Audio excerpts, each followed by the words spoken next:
Hello guys! Welcome back again sa ating YouTube channel. For today's video ay magluluto tayo ng chop suey. Ito guys yung ating kawali. Maglalagay na tayo ng mantika. Ilagay na natin yung ating bawang.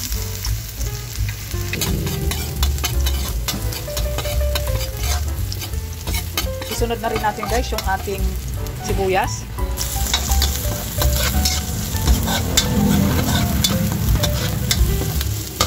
Translucent na yung ating sibuyas, kaya isunod na natin yung ating pork liver. Ito guys, pork liver ay binabad natin siya sa toyo.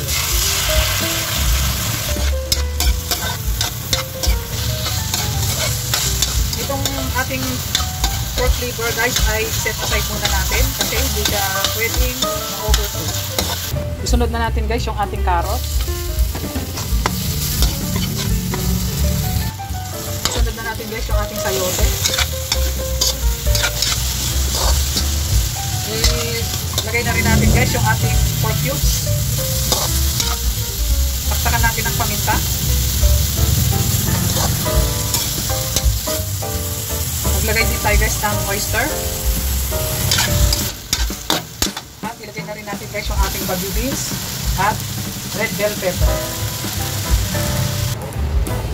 At taktakan din natin guys ng Knorr seasoning, liquid seasoning, pampabango ng ating niluluto.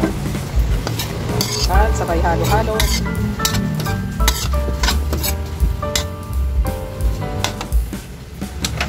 At maglagay tayo ng konting hot water.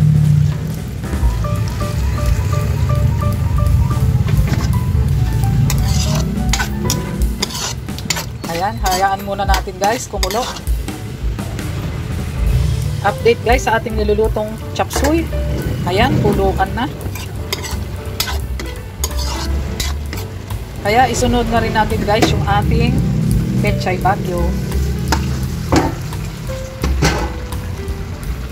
At yung ating celery. Kaya haluin natin.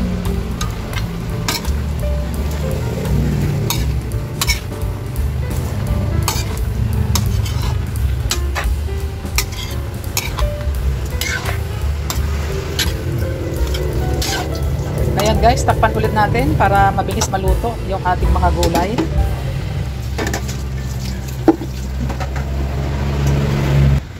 At ito naman guys yung ating cornstarch. Lalagyan natin ng tubig.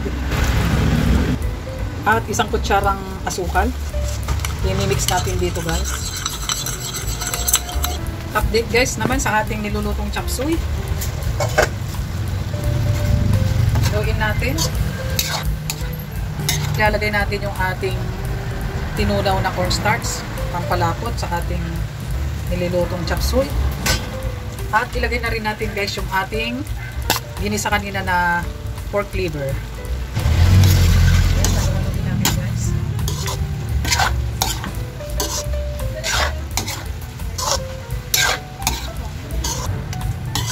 Ayan na nga guys, it's done na ang ating chop suey with pork liver and quail egg.